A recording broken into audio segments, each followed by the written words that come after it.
All right, so On let's that get note. down to it. All right, so first of all, what is flexible nutrition, and why do we practice that, Randy? Flexible nutrition because it's awesome, but mostly because it helps you create it's science-based first off. It also helps create a better relationship with food, so we're not demonizing things, putting it into good food, bad food categories, getting to that reward and punishment style of eating, or our favorite thing about it is sustainability and flexibility. Sustainability and flexibility. When it comes to flexibility, we're talking about flexibility in your food choices, flexibility in the time of the day that you have those foods, flexibility in your lifestyle, flexibility in your numbers. You do not have to become obsessive compulsive when you're tracking your food either. As long as you're in appropriate ranges, you're going to be just fine. Yeah. So we try to get people to stop from obsessing so hard as well, right? Absolutely, and that's an important thing.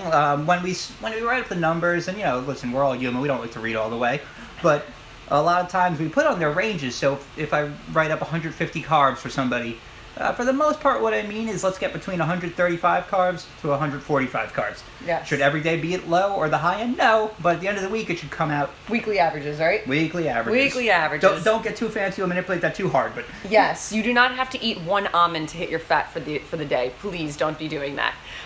So that's, flexible nutrition. We focus on your macronutrients, right? So how many grams of protein, fat, and carb you should be having. We take things a step further than just The right calories. fact. So Deirdre says, recent study just showed that flexible dieting had a lower risk for developing eating disorder. I read this as well. And eating disorder habits than restrictive type diets like keto, paleo. And you're 100% correct. I don't know if it's the same thing I just read recently, but this industry is so... What's the next fad? What's the next food that we're going to demonize? What's the next food that we're going to say, this is going to save your life? And I'm right? going to try and stay on topic tonight, I promise. But I think we're seeing this a lot. We've, in the past, seen this phenomenon in the fitness nutrition world where people just like to go, oh, science, that sounds boring. Let me see what works faster in science. And I think we're seeing the extension of that now in the real world. And it's kind of neat for us because I think it's showing a lot of people it's teaching a lot of people critical thinking skills that can be applied to every facet of your life, especially fitness and nutrition. I gotta share that critical thinking skills post that you sent me. It's actually really, really great. I'll share that with you guys. It's a great source. And, she's absolutely right. And that's also why we started this we didn't start the flexible nutrition concept, but we applied it with revolutionized nutrition because I was so tired of seeing people go through that yo-yo restrict binge, things that were so unsustainable, not realistic. And this industry purposely keeps people in this cyclical, downward spiral. It's a lot easier always to sell you the next thing than to educate and take personal accountability and make yourself part of the process and not say, well, it's not my fault it didn't work out, it was X, Y, or Z. Yeah. One of the neat things about flexible nutrition, what I always like is the proof's in the pudding kind of, and I like pudding. If the numbers are the way they should be and you're doing a great job, there should be results. We have metrics to work with outside of I just need to be more clean or more this. Right. NJ International Pageant says flexible nutrition allowed this Polish girl to eat a little kielbasa on the grill last night. That's what I'm talking about. You can eat the foods that you desire. That's how it should be, right? Yes. That's how it should be. And in addition to that, we teach people how to live flexibly and track their macros and not rely on a meal template all the time. Meal templates are super restrictive. They do not teach you a damn thing. And in addition to that, if you have chicken written up for meal 3, you should not be shoving chicken down your throat if you do not want it. There are so many other things that you can have instead of chicken. If you arrive to work and you left all your Tupperwares at home and you don't have any food with you at work, what's next? What do I do? We want you to have the knowledge, the education, the tools to be able to say, okay, I don't have that food, but what can I do instead? Absolutely. And another good point too is when you're tracking your macros and doing all that stuff and have a nice log of all your food, you're creating your own meal plan each day. Mm-hmm. So if there does become a period where I just can't think, I need to write out my meals for 2-3 days, whatever, there's quite a few reasons you can decide to do that. Mm-hmm. But you can look through and go, oh wow, I have all these meal plans written up for every day I've ever tracked, because that's all a meal plan is. Yeah, and Melissa writes, I love it when coworkers say, oh, are you sure you're allowed to eat that? That drives us crazy. That's always a good yes, I can if I choose to. You are able to eat whatever you like as long as it fits within your macronutrients for the day. So it's about picking and choosing your spots, what's worth it to you, what's not. And sometimes, which I'm going to go a little bit into when I talk about portion control, you can eat a food item and not eat a massive quantity of it. Supposedly. Right? Supposedly. That's just science. But we'll talk about that in a It's little bit. debatable. I think it's fake news. So that's why we practice it. That's what flexible nutrition is. Establishing a healthy relationship with food, proper mindset, a healthy relationship with your body, understanding the difference between weight loss and fat loss is something that we go into as well. Or they say, you can eat bread, you can have salt. Fuck off. I love it, and that's how we do respond, because people are so they're so stuck in the ways like, oh, you're dieting, well, I guess you can't eat this. Well, you can, and it's a real game changer for people. Yeah, it's always funny when people are like, oh man, you're doing the good thing for yourself, why are you doing that? It's like nobody will go up to you, oh, going to work again? Yeah. Yeah, I want to get paid. Exactly. So we talk about balance. So the all or nothing mentality, which we talk about a lot, people are either all in or they're all out. And that's, again, the same negative mindset that people have in the diet industry, is they go to these extremes or they don't do it at all. And I think that comes down to almost a mindset that you have to have about dieting, where I think it's that misconception of start point, end point, where you think it's something to be achieved, when they're really just little milestones along the way. And when you look at stuff like that, you don't get as torn up about having a bad week or a bad month, because you look at it on a large macro scale. Yeah. It's like, okay, what's a bad week out of 3 months? What's a bad month out of a year? And I think that's one thing that I've said multiple times to people. They have a bad day. I go, okay, there's 365 days in the year. You had one bad day. Like, what does that even mean in that concept? Right, and the more good days you have, the more bad days you can afford. It's this really cool positive snowball effect. Yeah, most of the time we're going to say, I hope you enjoyed that food and let's move on. You're never going to have to feel punished or that you have to make up for some damage that you did. I always talk about sustained consistency, but that doesn't mean you're always rocking at like 75%. There's going to be weeks you're 90%, and then you're going to be on vacation in Vegas, that's going to be 30%. Yeah. But it's going to average out to 70, and that'll be a great year. That is a great year. It's a mighty fine year. Not as good as this year, right? This year is awesome. 2020! Woo! Best year ever. So except for everybody else. When we dead or killed or Randy just so when we talk about portion control, so we're going to talk about a few different things here. So first of all, when it comes to good food, bad food, I hate getting into good food, bad food. It's just food, it's right? silly terms. It is silly terms, and food is food. Well, I want to say why there. So usually the good food gets associated with micronutrient dense food, which is great. You know, more vitamins, minerals, fun stuff for you. The foods that get labeled bad or not good by the fancier smart ordering people like me are less micronutrient dense and more calorie dense usually. Yes. So those are things to keep in mind when we differentiate good food, bad food. When it comes to a food that is less micronutrient dense, such as a cookie, a donut. So they claim. So they claim. You can have it, just track it. And in addition to that, you can have it and not have the whole thing. So a little trick that I do for myself is when I go to like have a donut, people are going to bust my chops so bad about this, but it does work for me. I think of what this food item would have looked like maybe 30 or 40 years ago. We all know that everything nowadays is supersized. Everything is supersized. So I say, okay, I can still enjoy this, but in a smaller amount, say if I were served this 40 years ago. That way I can taste it, enjoy it, I can move on without cramming another, hundreds of more calories down my throat, right? Yeah, and also it's good to, the more awareness you have of what's in your food, the more you can make good decisions on the fly. Yeah. So let's say you're out to dinner and you had plans of being great tonight, and whatever, it didn't work out. So you get to the restaurant and you decide, oh my God, they have my favorite stuffed cheesy bread in the world, because Domino's is your favorite restaurant, that's where you went. Cheesy. So, cool, you get that, and you're like, oh man, I have no fats and carbs left, I'll make it work later. Yeah. I'll play some Tetris. I love playing Tetris with food. And another misconception of if it fits your macros. A lot of you will see like the hashtag IIFYM on social media. It stands for if it fits your macros. And what happens with this is people love to post pictures of Pop-Tarts and cookies and ice cream in if it fits your macros. They are not posting the asparagus, the cod, the chicken, the egg whites, all the whole foods that they're eating throughout the day because it's boring. So people get this misconception thinking, oh my God, you're just living off of garbage food. You're not, but you know that you can have a piece if you'd like to. And that's it. It's all. Nor can you hit your macronutrients Alone with it. You have to eat your whole foods, your proteins, and whatnot. Absolutely. So it just won't work. You can kind of play these games and loopholes as much as you want. Yeah. But it's just not sustainable. You're not going to give yourself the energy you're going to do. Listen, we can all play any game with any number if we want to be enough of an asshole. Yeah. But to have sustained energy, feel good, you're going to have a balance of those micronutrient and right. Macro. And in addition to that, like you could have a cookie. We're trying to get people to stop from binging and having a whole sleeve of cookies, for instance. And those are things that tend to be more, I don't want to say personal issues, but personal issues. Mm-hmm. Some people can put it down to, all right, I can make 1 or 2 cookies fit. For some people, the cookie is a trigger food. It doesn't matter how much they're planned to, it just sets them off. So that's where it comes down to, can I handle having a little, or do I need to put something away? Yeah, trigger foods is a whole other component of this. Not everybody battles that, but some people do. So that's where it changes on a person-to-person basis and how we work with you, right? And it's just a lot of awareness and self-audit. Finding why you gravitate to certain foods at certain times, how certain foods make you feel. Yeah. So that's the stuff that's less sciencey and more psychology of, all right, can we put together why certain bad habits are happening? Yes. Joe says he loves the hat. Oh, I love him. Harrison says, if I prep and eat the same foods daily and hit the same numbers, will that increase insulin sensitivity? No. All good though. Good question. That's a great question. Mufasa, ready to spread good vibes? Joe, I'm so glad you chimed in, amigo.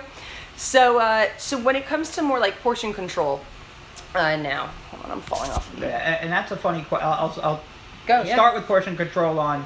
There's no one answer for this. Portion control is obviously different for anybody, because my portion control and her portion control, she's going to be allowed to eat a lot more than me. I can eat more than you? Probably, right? Yes. So the first thing that people talk about with portion control is they're like, 6 ounces is the size of this, 1 ounce is the size of this. So those are great emergency tools if you're out and you need to track somewhere on the fly. They are not 100% accurate, and I know that my thumb and your thumb are 2 completely different sizes. True, you do have man hands. I do have man hands. They're my musician fingers. That's awesome. So that's the first thing is that it... Sorry, I want to touch more. Yep. Especially if you're just starting out or you find you've hit a plateau, go back to the basics of weighing everything. It sucks, it's boring, it's tedious, but usually in a rut or when you're learning, it usually fixes the problem. Yes. So we're going to talk about, like, when we're talking portion control with our members, the most accurate way to portion things out is a food scale. Yes. Right? So we always suggest getting the electronic food scale. They're really cool. You can zero out the container that your food's in. It makes it super easy. It's fancy now. They have these digital clocks with numbers and everything. No more analog rotary scales. Spring-loaded scales. Yeah. So that's a good option. You do crack yourself up. For liquids, a lot of people use cups, teaspoons, things like that. When it comes to calorie-dense foods like oils, butters, avocado, alcohol, syrups, honey, dried fruit, things like that, they are calorically dense. So if you're not measuring those things correctly and you're using them multiple times throughout the day, you can run into a lot of trouble and have error in tracking your macros. Yeah, and those are the most irritating type of errors, because they're not even the ones you actively enjoy. It's just a little bit more of the thing you're already having by accident. Yeah. I think one of the biggest, one of the most popular things that people don't measure correctly are oils and peanut butter.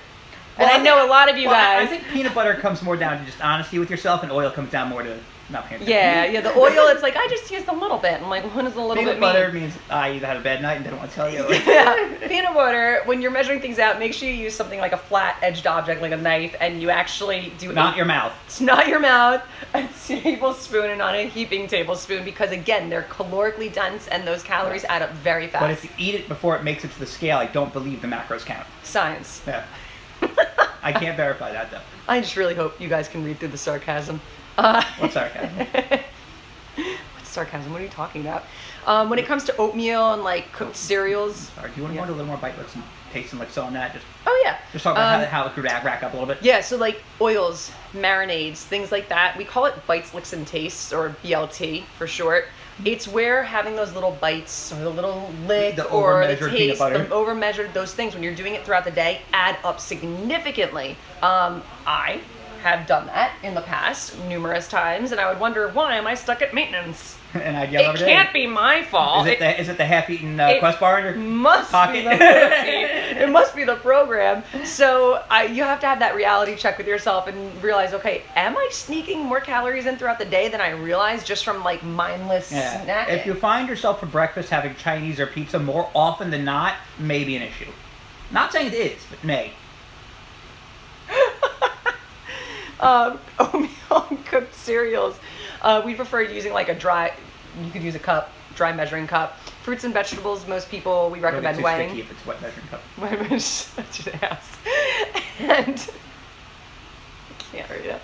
And meat. When you're tracking your meat, use a scale. If you're tracking it and it's already cooked, make sure you track it as cooked. If it's raw, track it as raw. Keep in mind when you're cooking any sort of meat, steak, chicken, turkey, it's going to lose weight by about 25%. It doesn't mean it's losing protein, but it's going to lose weight from water as it gets dehydrated through the cooking process. Yeah, and that's normal. But either way you track, it's okay. Just make sure if you tracked it cooked, it's cooked. Or if you ate it cooked, you tracked it cooked. Simple. Yeah. Simple. I don't know how to say it. So foods that a lot of people tend to overeat are more of like our like junk snacky foods. Yeah, right? like a lot of people overeat the tilapia, tuna. People overeating chicken a lot. I see a lot of people overeating broccoli. I would love to overeat on all those. Actually, I do overeat on all those things. But no, seriously, it's the more calorically dense foods that are going to sneak up there. The sugary ones, Yeah. the salty ones. Especially a lot of like homemade protein Pinterest treats. You see, tend Yeah. to be like fat bombs. They do actually, because a lot of them use like they're higher in fat. Yeah, and they're great sometimes. But Right. between the oils, peanut butter, and all these fancy Recipes. I'm trying to think of the bad stupid word. Melissa says, I bought some really pretty measuring cups at Home Goods. They're individual, fit inside one another. When I'm home, I'll eat snacks like fruit right out of the measuring cup. And that's a perfect example, just to make sure you're keeping yourself in check. Things that get out of control are a lot of the processed foods because they are literally manufactured and the recipes are designed to make you crave more. Pringles just straight up tells you once Right? you pop, you can't stop. Once you pop, the fun don't stop. It's They warned you. It's literally in the marketing. It's basically like cigarettes. And that's true. Once I pop, the fun don't stop. Cigarettes. Well, cigarette. Sorry, I'm an idiot.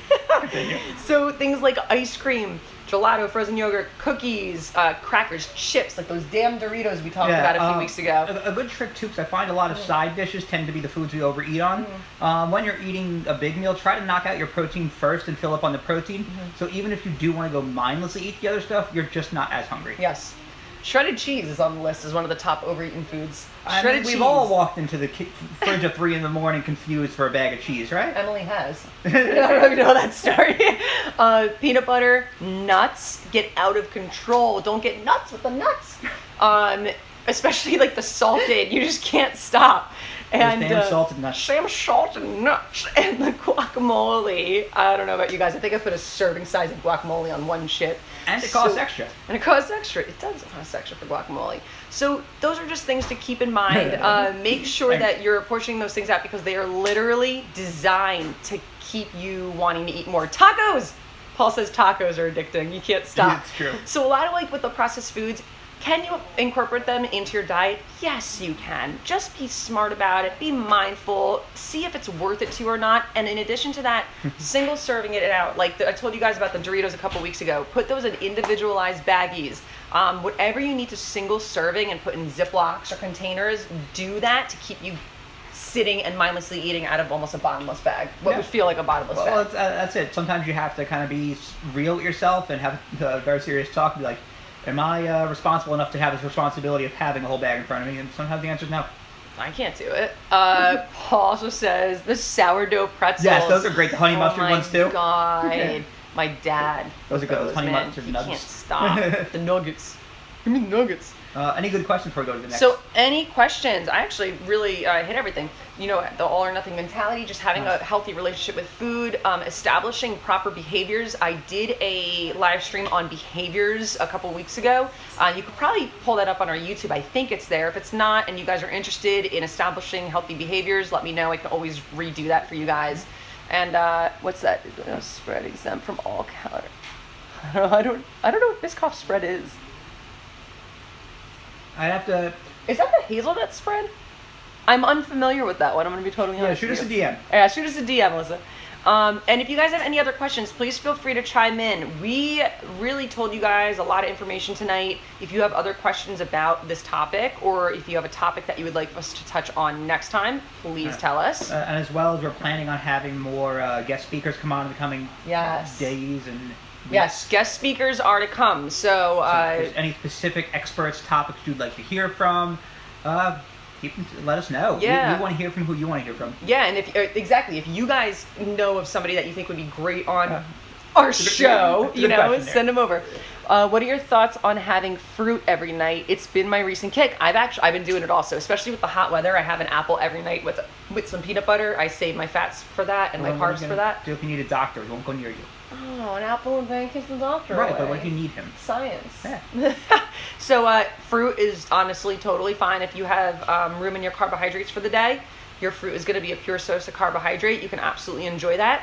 For some people that actually have trouble hitting their carbs, it can be a really good way to get them up quickly without feeling filling. Yep. Feeling full. Intermittent fasting can go really well with counting macros, actually. Yeah. I find a lot of people use it, especially when they're a little more restrictive with the macros. So they'll wait a little later in the day to have them, and for them it works out great. It's really more of a structure of a lot of people find that having a few big meals works better than feeling hungry, and putting I don't say arbitrary time limits on it, but putting the time limits on it does give them a little more structure sometimes. Yeah, you always see people talk about intermittent fasting and people bashing it back and forth. Intermittent fasting is fine. A lot of times the reason why it works is because people are just simply cutting calories. Yeah, but it helps with, I think, capping the day and making things more manageable for some people. Yeah, so it does work. The macros on frozen fish, shrimp is uncooked, correct? I'm 99% sure that is the case. Yes. Yes, and if it looks uncooked, don't eat it. I know it's sushi. Yeah, but I wouldn't trust... I'm joking. Yes, it's uncooked. I'm lifting and listening. She's listening while she's working out. That's fantastic. I love that. Danny, happy belated birthday, my dude. And yeah. So just like Michelle was saying, if anyone you'd like us to get on, talk to, we're always happy to go other ways too. I believe we're going to try and talk to law enforcement friends about some of the outreach and different things they're trying to do in light of, the awesome greatness that's going on right now. The world. Like you guys, like we like to do for you guys all the time is just put information out there for you, whether it's nutrition, mental health, or something closely related, and help you guys with all we can. I mean, one of the big things for us that's pretty come out helpful with this quarantine is our comfort level with doing these and the accent, how easy they are. Yes. So I think we're going to be able to give you guys a little more access on things that are maybe a little bit more out of our normal lane. Yes. Oh, and in addition to that, if you guys don't know already, we are open. Revolutionize the offices are open. Well, we've always been open, but the offices are open. No, well, right now it's closed, so don't try to go there. But it's open, relatively normalish. Yes. We're taking initial consultations, so schedule your initial consultation. Schedule your follow-ups. If you've been on hold, reach out to us. We can get you right back into the schedule and get a good spot for you. If you just want to come in for a la carte Fit 3D scans, we have that available as well. We are making sure that the place is pristine, immaculate, disinfected. I mean, we always have been that way, but just reinforcing it. Yeah. Face masks, all the good social nonsense. Distancing. We're going to play by the rules for a little bit. We're playing by the rules, and we are just so happy to be back, and we have been so happy to see everybody again in the office. We're all smiling beneath the masks. Yeah, I've just been licking faces left and right, eating coughs. You're disgusting. I'm like coughing. That's why I say hi to people now. I just cough in them. It's kind of a gesture of love. My love is just spreading out of me. Oh my God. So, again, we've been so happy to have you guys back. How do you figure out someone's macros? Would love to try to incorporate this into my lifestyle to see if this would work for me. And does your macros change as your great question? Yes. And for anybody who's on our Facebook platform, do your macros change as your goals change? Yes. So, yeah. 100%. The way I always figure it out, it's a lot of different metrics, but usually it's all based off for an average to slightly above average male. Let's say you would work that protein number usually off their lean mass, but depending on how obese they are or not, it's usually going to come out somewhere between 0.8 to 1.2, but you're not going to be doing that old bodybuilder stuff at 2 to 3 grams. The rest of the stuff is where it gets really wonky, and that's the advice I kind of am hesitant to give out there because it can go. It's all over, and that's where our specialty comes in. your height, your age, your weight, your physical activity level, any hormonal issues that you have going on, any medications. All these things are things that we take into consideration when calculating your numbers, and they do change depending on a few things. So if you're progressing, if it's not broken, don't fix it. So we're going to keep following through with those macros. If you stall, if you plateau, obviously we will change things up. There's a few different ways we can change it. And then as your goals change, your macros are dependent on your goals. So are we in fat loss? Are we trying to build muscle? Are we a performance athlete? Are we trying to make weight for a competition? There's so many things that change depending on what your goal is. But and usually I'd say the thing that fluctuates the most is honestly in a normal person is going to be your carbs. Usually once we find a good fat and a good protein, they tend to hold reasonably well. Outside of lifestyle change or other things, the carb is the one I can see it fluctuates wildly, as well as fats on people that are going through more different phases. And we also teach people how to maintain, and that's unfortunately something that's a separate battle. It's a topic that is not discussed enough, and it's not taught enough in this industry. Everybody's obsessed with fat loss, weight loss, but no one learns how to maintain once they hit their goal. All seasons matter. All seasons matter. So off season, on season, it all maintenance. And then we have some people that do come to us for what we call like a reverse diet, where we basically slowly bring all their macros and calories up over a slow, long period. And that can have a few different really cool impacts. A lot of times we use it with people that either are just trying to straight up come out of a deficit and grow. Some people who have felt they may have, let's say, damage or slow their metabolism due to poor dieting habits before. So the goal is to slowly help your metabolism get back to a normal level where you're burning the amount of calories you're supposed to burn, so that next time we try to do a cut or try to lose fat, we don't have to do such extreme methods. Right. So we have all sorts of different goals that we work with. We do.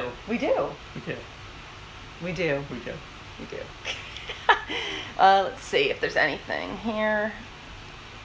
Paul, he says, I would be happy to be a speaker for you. Love you both. Chiropractic, personal training, working with athletes, stretching, any and all. Anxiety also. Yes, we'll have to set that up for sure. And Paul's great. Paul's just a phenomenal member of ours, and he's in maintenance right now. And we're just so proud of him and how far he's come. He's fantastic. We still need to put you on a poster, Paul. We discussed that a while ago. The poster child. All right. So again, guys, if that's it, I guess we'll just wrap this up. We'll probably be back here again next week. I got to figure out what topic we're going to discuss. So if you have any ideas, please shoot them my way. And if you see me riding around tonight, 2 if by land, 1 if by sea, you'll know. And that's You'll know. And that's all we got for you guys. So we love you all. Mwah. Be well, be healthy, be happy, love one another. Get out of here, you filthy animals. Get out of here.